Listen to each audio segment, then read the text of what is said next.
기도하는 것이 쉽지 않은 것이 새벽에 일어나는 게 어려운 게 아니라 밤에 잠을 못 자서 그래요.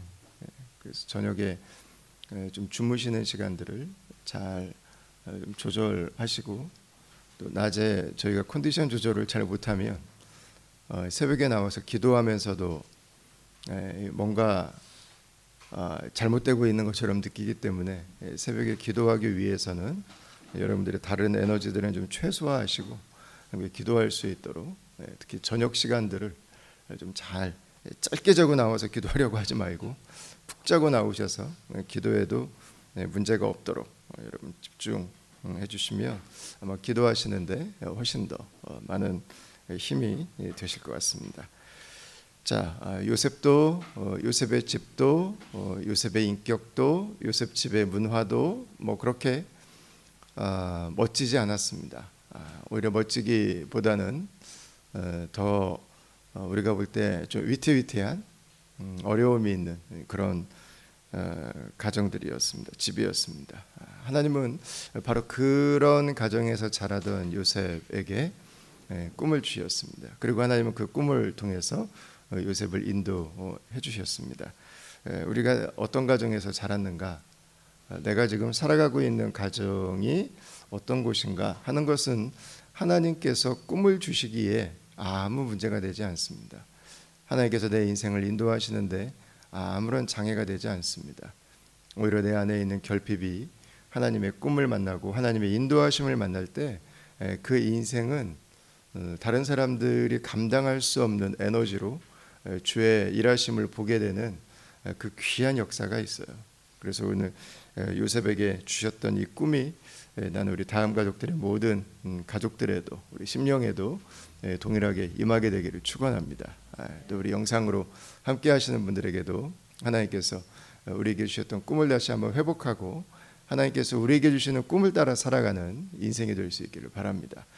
자, 오늘 본문은 요셉이 꿈을 꾸고 나서 첫 번째로 한 일이 무엇인가 하는 것입니다. 우리 5절에도 한번 나오죠. 요셉이 꿈을 꾸고 자기 형들에게 말하매 나오고 있습니다. 그 형들이 미워하죠. 그리고 요셉이 9절에 보니까 다시 한 번 더 꿈을 꿉니다. 그리고 나서 요셉이 꿈을 꿀 때마다 쉬지 않고 하는 일이 하나 있습니다. 그건 바로 꿈을 말하는 것입니다. 꿈을 선포하는 것입니다. 사실 그 꿈 내용이 뭐 그렇게 예쁘지는 않습니다. 어떻게 말해야 되는지 센스는 조금 부족했던 것 같습니다. 뭐 부모님도 형들도 다 나에게 와서 절한다고 하는데, 안 그래도 고자질쟁이의 아빠의 편애를 받아서 아빠가 얘만 이뻐해 그래서 형들에게 찍혔는데 그게 형들에게 좋게 들릴 리는 없죠. 그러나 요셉에게 배워야 될 부분은 분명히 있습니다. 하나님이 꿈을 주실 때 그 꿈을 선포하는 것입니다. 그 꿈을 말하는 거예요. 반복적으로 말하는 거예요. 반복적으로, 지속적으로 말하는 거예요. 쉬지 않고 말하는 거예요. 이게 어렵습니다. 왜냐하면 꿈을 꾼다고 하는 거는요, 일단 현실적이지 않아요. 이게 돼? 이게 쉽지 않아요. 좀 비현실적으로 보여요. 누가 봐도 이게 될까 싶은 내용들이 많아요. 꿈이라고 하는 것은, 야, 네가 그렇게 자랐는데 지금 그런 꿈을 꾸고 있다고? 야, 니네 집이 그런 상황인데 지금 네가 그런 미래를 지금 하나님이 주셨다고 지금 말하는 거야? 네가 그 일을 이룰 수 있다고 너는 지금 믿고 있는 거야? 이게요, 하나님이 주시는 꿈들은 처음에는 암담해요. 이게 보이질 않아요. 그러나 뒤로 갈수록 선명해지죠. 뒤로 갈수록 명확해집니다. 처음에 이걸 말하는 것은요, 용기가 필요해요. 그러나 하나님께서 우리에게 꿈을 주시고 그 꿈을 펼쳐가 주실 때는 하나씩 보이기 시작해요. 필요한 사람들을 만나게 해주시고, 첫 번째 문이 열리고 두 번째 문이 열리고, 뭔가 되는 것 같은 그 길들을 하나님께서 우리에게 보여주시죠. 많은 사람들에게 꿈은 이해는커녕 받아들여지기도 어렵습니다. 그게 제일 많이 듣는 소리가 미친 사람이라는 거죠. 미친 사람. 현실 감각이 없는 사람. 뭘 모르는 사람. 자기 혼자 속편한 사람. 제가 제일 많이 들었던 말들이거든요. 이게 제가 꿈을 말할 때마다 세상을 몰라서 하는 소리고, 아직 인생을 덜 살아서 하는 말이고, 미친 거고. 꿈을 말할 때마다 좋은 피드백이 물론 날아올 때도 있어요. 그러나 보통 사람들은 그걸 못 받아들여요. 이해도 못해요. 이해는 불가. 여러분, 요셉의 이 꿈을 무슨 수로 받아들여? 이걸 무슨 수로 이걸 이해할 수 있겠어요? 이거는 안 되는 거예요. 안 되는 거. 어떻게 이해를 구하겠어요? 이해를 구하기 위해서 꿈을 말하지 않아요. 다른 사람들이 받아들여 달라고 꿈을 말하지 않아요. 하나님의 꿈이지 그 사람들의 꿈이 아니에요. 하나님이 이루어 가실 일이지 그 사람들이, 내 이야기를 듣는 사람들이 이루어갈 꿈이 아니라는 거예요. 하나님의 역사가, 예수님께서 처음에 그 이야기를 하셨을 때 여러분 누가 받아들였어요? 누가 받아들였어요? 3년 동안 공들여 키웠던 제자들까지도 다 도망가 버렸는데 누가 여러분 그거를 아멘하고 받아들여서 누가 그 꿈을 처음부터 가지고 살았어요?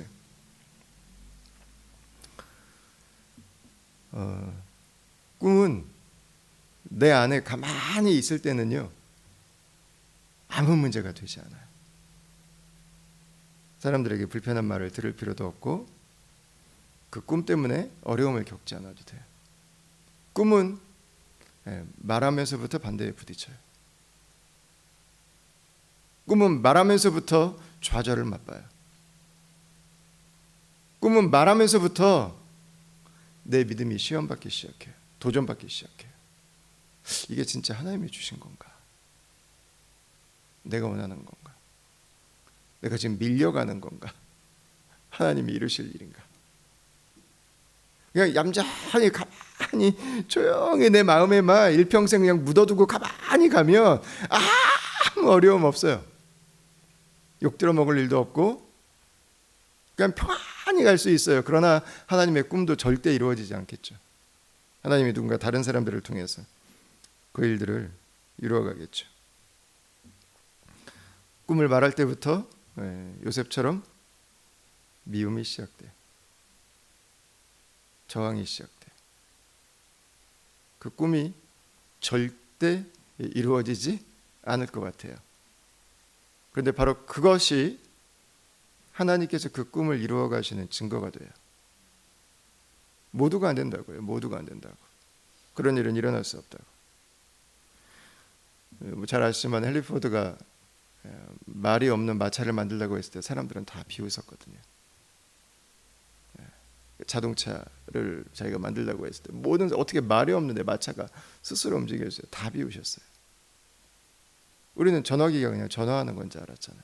전화기 가지고 뭐 물건 사고 팔고 뭐 전 세계를 이기고 영화에서 보던 화상 통과하고 뭐 이런 시대가 올지 누가 알았어요? 누가 알았어요? 꿈을 꾸는 사람은요 그 당시에는 못 받아들여요. 이해가 되지 않죠. 욕 들어 먹어요. 손가락질 받죠. 그러나 그것을 뚫고 나아가게 되죠. 여러분, 저는 교회도 그런 것 같아요. 교회도 가족 공동체, 선교 공동체, 선교의 미친 교회. 표현이 좀 과격하긴 했지만 예수 그리스도께 인생을 드린 제자 공동체. 이 비전을 말할 때 사실 동의해 주시는 분들이 별로 없었어요. 이민교회에서 어렵다. 시드니에서 어렵다. 되던 교회도 픽픽 쓰러지고 무너지는 판에 무슨 너무 이상적이다. 너무 어렵다. 너무 힘들다. 안 된다. 여러분, 그러나 꿈을 말한다고 하는 것은 내가 그 꿈을 믿기 시작하는 거예요. 내가 그 꿈을 믿지 못하면은요 절대 말하지 않아요. 절대 나누지 않아요. 그러나 그것이 하나님의 꿈이라면, 그것이 하나님의 비전이라면 그 사람은 반드시 나눠요. 왜? 내 안에 이미 꽉 차 있거든요. 내 안에서 이미 흘러 넘치고 있거든요. 가둬둘 수 없어요. 가둬둘 수 있다면 그건 하나님의 꿈이 아닐 거예요. 그건 내 계획이지. 내가 선포하지 않아도 내가 내 힘으로 이룰 수 있는 일이겠죠. 그러나 하나님의 꿈은 하나님이 이루어 가실 일을 하나님께서 나에게 친히 보여주시는 거기 때문에 내 안에 담아둘 수 없어요. 혼자 힘으로는 감당할 수 없을 뿐만 아니라 다른 사람들에게 선포하지 않을 수 없어요. 내 이 작은 가슴이 이미 콩닥콩닥 뛰면서 이미 가득 차버렸어. 이미 흘러 넘쳐버렸어. 하나님의 꿈을 확신하게 되죠. 이게 하나님의 꿈이라고 하는 게 너무 분명하죠. 토론하고 묻고 할 필요가 없어요. 선포하죠. 하나님이 이 일을 이루어 주실 거라고. 하나님께서 이 일을 나에게 성취하실 거라고 확신하게 돼요. 확신하게 돼. 그리고 말하게 되는 거죠.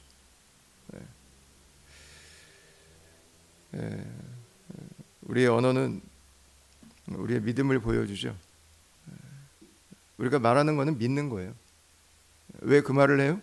내가 생각하기 때문에 말하는 거거든요. 왜 그 단어를 써요? 평소에 생각하는 단어이기 때문에 그 단어를 쓰는 거예요. 우리는 가장 많이 생각하는 단어를 언어로 표현하게 되어 있어요. 이게 우리 브레인 시스템이에요. 왜 그 생각을 왜 그런 방식으로 계속해서 할까요? 내가 그걸 믿고 있는 거죠. 말하는 거는요, 믿는 걸 말하는 거예요. 말하는 것은. 그 사람의 언어는 그 사람의 믿음을 보여줘요. 그 사람이 무엇을 믿고 있는가? 그 사람의 인생을 이끌어가는 힘이 어디에 있는가? 오늘 우리 찬양했지만 우리 다윗의 고백이잖아요. 다윗의 고백. 두려워 말라. 주님은 나의 산성, 주님은 나의 요새, 주님은 나의 소망, 나의 힘이 되신 여호와. 시편 18편 말씀 가지고 찬양을 곡을 붙인 건데, 여러분 다윗이 왜 이런 고백을 할 수 있습니까? 그의 상황은 주님은 나의 무너진 산성이잖아요. 무너진 산성. 지금 내 주변은 다 무너져 버렸는데 무슨 주님이 나의 요새예요. 되는 게 하나도 없는데 다 죽이겠다고 달려드는 판인데 무슨 다윗에게 소망이 있어요. 지금 절망밖에 남아있지 않은데. 여러분 다윗이 이렇게 얘기할 수 있는 이유는 뭐예요? 하나님이 나의 힘이신 거죠. 하나님을 믿고 있는 거죠. 그는 상황을 믿지 않아요. 그는 자신을 죽이려고 달려드는 사람들을 믿지 않아요. 하나님을 믿거든요. 그러니까 다윗에게는 다른 언어가 나오는 거예요. 그 상황은 절망인데 그 현실은 지금 다 파괴가 돼버렸는데 그 언어는 전혀 다른 언어가 나오는 거예요. 상황이랑 완전 관계없는 언어가 나오는 거죠. 사람들이 나에게 해주는 언어가 아니라 하나님이 나에게 담아주신 언어가 나오기 시작하는 거죠. 절대 무너지지 않아요. 절대 물러나지 않아요. 때로는 그 자리를 견디고 때로는 그 자리를 버티면서도 놀랍도록 앞으로 나아가죠. 하나님이 하시는 일들을 보게 되죠. 여러분 하나님께서 하실 일들을 선포할 수 있기를 바랍니다.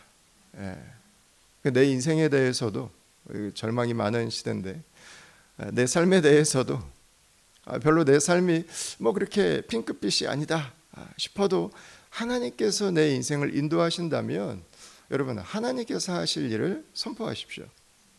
10년 뒤에 내가 하나님과 함께 동행하면 하나님이 내 인생을 이렇게 인도하실 거야 라고 하는 믿음이 나에게 있다면 그 10년 뒤의 일을 지금 미리 선포하세요. 지금 미리. 내가 작은 집이라도 하나 사서 우리 가족들이 머물 수 있는 보금자리를 내가 준비하고 싶다 한다면 여러분 선포하세요. 10년 뒤에 나 이런 집을 갖고 싶다고. 내가 앞으로 10년 뒤에 이런 직업을 가지고 내가 주님을 섬기고 싶다 한다면 그 일이 일어날 것을 여러분 미리 여러분 좀 선포하세요. 난 앞으로 이런 일을 하면서 내가 이렇게 살아가고 싶다고. 여러분 교회에 대해서 여러분 믿음으로 선포하십시오. 여러분 이 사회에 대해서 여러분 우리 믿음으로 선포합시다. 이 꿈을 가지고 선포하는 사람들은요 안 된다는 말에 절대 길들여지지 않아요. 불가능이 없어져요.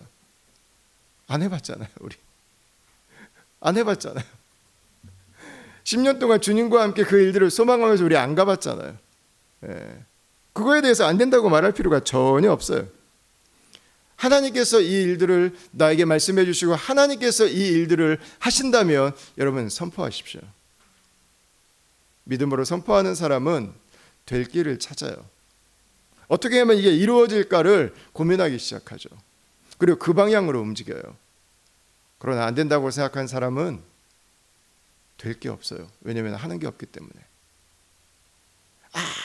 아무런 열매가 없어요. 물론 문제도 생기지 않아요. 그러나 아무 일이 이루어지지 않는다는 게 가장 큰 문제죠.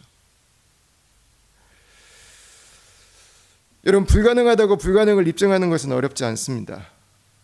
아무것도 하지 않아도 돼요. 그러나 된다고 하고 된다는 걸 입증하는 것은 어렵습니다. 대가지불이 필요하거든요. 어쩌면 그래서 우리는 말하기를 주저할 수 있어요.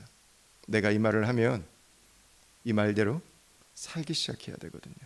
여러분, 그러나 그것이 우리가 그 말대로 살아가는 더 큰 에너지가 돼요. 이미 선포했기 때문에, 이미 말했기 때문에 그 일들을 위해서 우리는 우리의 삶의 방향들을 결정해 갈 수 있는 거죠. 여러분, 하나님이 하시면 돼요. 네, 안 되는 일 없어요. 처음부터 내가 안 된다고 도장 찍어놓고 가지 마세요. 사람들이 뭐라고 하든, 사람들이 욕을 하든 비난을 하든 저항을 하든 못 받아들이든 하나님이 주신 것이라면 하나님이 하시면 돼요. 안 되는 일은 없어요. 여러분, 주님께서 주시는 그 꿈을 따라갈 수 있기를 바랍니다. 그 방향으로 나아갈 수 있기를 바랍니다. 우리가 함께 이 다음 공동체를 이루어가고 섬겨가고 있는데, 우리 다음 공동체의 미래도 여러분 역시 마찬가지입니다. 우리가 생각할 때 교회는 그냥 이런 거지 라고 하는 것들이 있어요. 교회는 이 정도까지지. 여러분, 그러나 주님의 교회입니다. 주님의 교회. 우리가 교회지만 이 우리의 주인은 주님이시죠. 주님은 그분의 교회에 대한 꿈이 있으시죠. 여러분, 그분의 교회를 꿈꾸기를 바랍니다. 우리가 그분의 교회를 사모할 수 있기를 바랍니다. 저는 사탄이 그분의 백성들에게 하는 가장 중요한 사역이 있다면 저는 꿈꾸지 못하게 하는 것이라고 믿어요. 꿈이 사라진 교회. 꿈이 사라진 교회는 운영과 관리만 남은 교회잖아요. 뭔가 열심히 짓고 있는데 방향이 없어요. 설계도를 잃어버린 것과 같죠. 그냥 열심히만 해요. 어디로 가야 되는지, 무엇을 해야 되는지 모르죠. 여러분, 우리 인생이 그렇잖아요. 내 인생에 꿈이 없어요. 하나님이 내 인생을 어떻게 이끌어가기를 원하시는지, 하나님이 내 인생에 대해서 주시는 그분의 소원이 무엇인지, 내 인생이 어떻게 하면 하나님 안에서 가장 큰 축복인지에 대한 그림이 없다면, 여러분, 그것처럼 힘든 인생이 어디 있어요? 믿음을 가지고 살아가는데 믿음 안에 내 인생에 꿈이 없다고 하는 것은 현실과 믿음의 엄청난 괴리를 만들어요. 우리 가정이 그렇잖아요. 주일마다 함께 우리가 예배하는데 하나님께서 우리 가정에 대해서 가지고 있는 꿈이 없어요. 가정은 세상의 방식대로 살고 주일은 교회 와서 예배하고, 여러분, 여기에서 만들어내는 이 괴리가 여러분 얼마나 큰 거예요. 교회도 마찬가지죠. 교회가 하나님이 주시는 꿈을 잃어버린다. 여러분, 우리가 그분의 교회로서 해야 되는 액티비티들은 다 해요. 그러나 교회는 세상의 운영과 세상의 관리가 그냥 장악해버려요. 방향을 잃어버리죠. 어디로 가야 되는지를 상실해버리는 거죠. 모든 하나님의 일은 처음에는 불가능해 보이죠. 모든 하나님의 일 그렇습니다. 그러나 그게 이루어져 가면 가능하게 보여요. 그리고 이루어지면 누구나 그 일을 하기 시작해요. 이게 허드슨 테일러가 했던 유명한 말이죠. 하나님의 꿈을 말하는 사람. 그가 처음에 중국에 가서 내가 중국 사람들에게 복음을 전하겠다.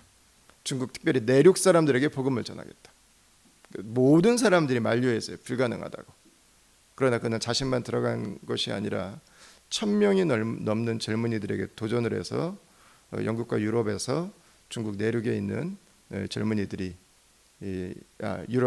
중국 내륙에 있는 분들에게 복음을 전하는 역사상 첫 번째 일을 완수하게 되죠. 하나님의 일을 말할 때 처음에는 다 안 된다고 그래요. 근데 그게 되는 걸 보면 이게 가능할 수도 있는 거구나라는 걸 받아들이죠. 그러나 그 일이 이루어지면 그때부터는 누구나 할 수 있겠다고 당연히 믿게 돼요. 첫 번째 믿는 사람. 여러분, 첫 번째 믿는 사람은 가장 어려움을 겪어요. 그러나 가장 큰 사명이기도 해요. 요셉은 이 꿈을 봤습니다. 하나님이 아브라함에게 주신 꿈의 이 요셉한 버전이죠. 그리고 그것을 먼저 말하죠. 예수님께서도 이런 말씀하셨어요. 마가복음 11장 보시면 내가 진실로 너희에게 이르노니 누구든지 산더러 들리어 바다에 던져지라 하며 그 말하는 것이 이루어질 줄 믿고 마음에 의심하지 아니하면 그대로 되리라. 그러므로 내가 너희에게 말하노니 무엇이든지 기도하고 구하는 것은 받은 줄로 믿으라. 그리하면 너희에게 그대로 되리라. 이렇게 말씀하셨어요. 예수님은 너희들이 믿는 것들, 너희들이 선포하는 것들이 이루어지겠다고 말씀하셨어요. 그리고 또 하나 말씀하신 게 있죠. 바로 기도입니다. 꿈을 이루어가는 사람들은 사람들에게 선포할 뿐만 아니라 하나님께도 기도하죠. 왜 하나님께 기도하겠습니까? 하나님께서 하셔야 이루어질 수 있습니다. 그냥 우리는 하나님께서 하시라고 하는 거에 따라서 그냥 그 방향으로 나아가는 거예요. 되게 하시는 분, 길을 열어주시는 분, 상황을 만들어주시는 분, 그것들이 쭉 연결돼 가지고 하나님의 역사가 이 땅 가운데 임하도록 일하시는 분은 하나님이시죠. 하나님의 꿈은 하나님만 이룰 수 있어요. 하나님의 꿈은 하나님께서 행하시는 거죠. 우리가 계획할 수 있는 것들을 넘어서죠. 그래서 하나님의 꿈을 꾸는 사람들은 기도하죠. 하나님께 의지합니다. 요셉이 기도했을까? 저는 당연히 요셉이 기도의 사람이었다고 저는 믿습니다. 왜냐하면 요셉의 뒷부분에 가면 우리가 나누겠지만 요셉의 인생 속에 그런 일들을 당하고 어떻게 마음에 상처가 남지 않았을까? 이거는 기도하지 않으면 불가능한 일이에요. 어떻게 그 인생을 지나고도 축복의 마음을 가지고 살아갈 수 있을까? 여러분, 이거는요 하나님께서 만지시지 않으면 불가능한 일입니다. 하나님께서 그 마음을 위로하시고 하나님께서 그의 눈을 열어서 세상이 아니라 사람들이 아니라 하나님을 보도록 인도해 주시지 않았으면 불가능한 일이에요.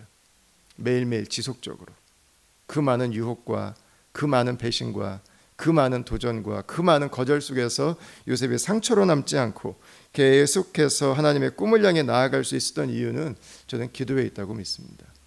또 하나는 아버지예요. 아버지는 저희가 잘 아는 것처럼 사기꾼입니다. 평생 다른 사람들 속이면서 살아가는 게 일이었던 존재였죠. 그러나 야곱의 인생을 보면 이 중간중간에 하나님을 만나는 그 은혜의 자리가 있습니다. 기도의 자리들이 있죠. 가장 결정적인 자리가 돌아오는 길이었을 것입니다. 야복강에서 천사와 씨름하던 날, 그의 이 뼈가 골반과 허벅지를 연결하는 그 뼈가 탈골이 일어나게 됩니다. 여러분, 그때부터 야곱은 그의 인생에 잊지 못할 그 상처를 하나 갖게 되죠. 그러나 영광스러운 상처입니다. 왜냐하면 하나님께서 내 인생을 여기까지 인도해 주셨다고 하는 것을 절대로 잊지 못하도록. 아마 야곱은 지팡이를 짚고 남은 노년의 시간들을 보냈을 거예요. 저는 지팡이를 내디딜 때마다 야곱은 고백했다고 믿어요. 하나님이 내 인생을 여기까지 인도하셨다. 내 인생의 주인은 하나님이셨다. 내가 내 인생을 산다고 생각했는데 내가 아니라 하나님께서 나를 단 한순간도 놓지 않으셨다.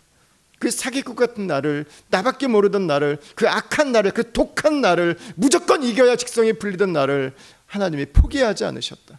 하나님의 은혜로 내가 살았다. 나는 절대로 하나님께서 포기하지 않으신 그분의 백성이다. 그는 아마 지팡이를 내디딜 때마다 불편한 몸을 이끌고도 그는 아마 매 순간 고백했을 거예요. 하나님이 내 인생을 여기까지 인도해 주셨구나. 하나님이 내 삶을 여기까지 인도해 주셨구나. 야복강에서 야곱이 하나님을 만나기 전까지는 우리가 아는 그 야곱일 수 있어요. 그러나 야복강에서 하나님을 만난 그 이후의 야곱은 다른 야곱이죠. 전혀 다른 야곱. 내가 내 힘이 있어서 살았는 줄 알았는데, 내가 꾀가 있어서 내가 똑똑해서 살았는 줄 알았는데, 내가 이 정도 만들고 내가 이 정도 얻고 내가 이 정도 했다고 생각했는데 내 인생이 하나님의 손 안에 있었죠. 그분이 야복강에까지 한순간도 자신을 포기하지 않으셨던 그 은혜로 자신이 지금도 살아가고 있는 거죠. 하나님은 야곱이 이제 잊지 못하도록, 우리가 머리가 나쁘잖아요. 하나님은 야곱이 잊지 못하도록 아예 그냥 몸에다가 새겨주셨어요. 걸을 때마다 기억하라고. 야곱아, 이제는 잊지 마. 내가 너랑 함께 있잖아. 이제는 사기치는 인생, 이제는 다른 사람들 이겨먹으려고 하는 인생, 이제는 너의 욕망을 이루려고 하는 인생이 아니라 이제는 나와 함께 살아가는, 나의 언약을 성취해가는 축복의 인생으로 같이 걷자고. 여러분, 하나님께서 야곱을 초청해 주셨죠. 요셉은 아버지의 본성이 뭐 어디 가겠어요. 아버지의 본성은 크게 달라지진 않았겠죠. 그러나 한 가지는 분명히 알았을 거예요. 아버지가 매일 기도하며 살았다고 하는 거. 뭐 걸을 때도 기도했을 거예요. 하나님, 오늘 이렇게 좋은 날씨 주셔서 감사합니다. 하나님, 오늘 아들들이 목양을 잘하게 해주셔서 감사합니다. 하나님, 오늘도 무사히 지날 수 있도록 인도해 주셔서 감사합니다. 하나님, 오늘 이렇게 비를 주셔서 감사합니다. 하나님, 오늘도 내가 이렇게 숨쉴 수 있어서 감사합니다. 하나님, 오늘도 내가 이렇게 예배할 수 있어서 감사합니다. 하나님, 오늘도 내가 찬송할 수 있어서 감사합니다. 오늘도 내가 하나님의 은혜를 알고 살아서 감사합니다. 아마 요셉은 아버지의 그 모습을 어린 시절에 보고 자랐을 거예요. 아버지의 잘못된 문화, 잘못된 습관이 요셉에게 그대로 전해지기도 했지만 아버지의 그 기도하시는 모습만큼은 요셉에게 잊지 못했을 거예요. 아, 하나님과 기도하며 살아가는 거구나. 어려울 때도 기도하고, 별 일이 없어도 기도하고, 좋을 때도 기도하고, 감사할 때도 기도하고. 여러분, 그 요셉이 그 꿈을 이루어가는데 기도했다고 하는 것은 당연한 것입니다. 그 많은 일들 앞에서 기도 없이 그 시련들을, 그 유혹들을 이겨냈다고 하는 것은 생각할 수 없는 일들이죠. 기도가 있었기 때문에 요셉이 자신의 성공이 아니라 하나님의 언약을 이루어가는 삶을 살았던 거죠. 여러분, 이 두 가지를 보면 저는 그 인생의 미래를 알게 되는 것 같아요. 그 교회의 미래를 알게 되는 것 같아요. 가정의 미래를 알게 되는 것 같아요. 그분이 어떤 언어를 사용하는가, 그게 그분의 미래죠. 그분이 어떤 기도를 하는가, 그게 그분의 미래죠. 그 가정이 어떤 언어를 사용하는가, 그게 그 가정의 미래죠. 그 가정이 무엇을 위해 기도하는가, 여러분, 그게 그 가정의 미래죠. 그 교회가 서로 어떤 언어를 사용하는가, 그게 그 교회의 미래예요. 그 교회가 무엇을 위해 기도하는가, 여러분, 그게 그 공동체의 미래죠. 그대로 돼요. 우리가 그걸 믿고 있는 거거든요. 우리가 그걸 지금 하나님께 간절히 바라고 있는 거거든요. 사랑하는 다음 가족 여러분, 하나님의 언어를 사용하시길 바랍니다. 하나님이 주시는 것들로 선포하시길 바랍니다. 하나님께서 이루실 일을 그분께 구하시길 바랍니다. 하나님의 꿈이 내 인생 가운데, 우리 가정 가운데, 우리 공동체를 통해서 이 세상에 드러날 것을 여러분 믿음으로 구하시길 바랍니다. 여러분 사모하시길 바랍니다. 그 일들을 위해서 대가제부를 주저하지 않기를 바랍니다. 그 일들이 나에게 이루어질 것을 믿고 말하십시오. 그 일들이 나에게 이루어질 것을 믿고 하나님의 도우심을 구하십시오. 하나님께서 당신의 마음 가운데 있는 그 언어를 가지고 오늘도 선포하고 그분께 구하는 백성을 반드시 그 길로 인도하실 거예요. 반드시 하나님의 역사를 볼 수 있도록 축복하실 것입니다.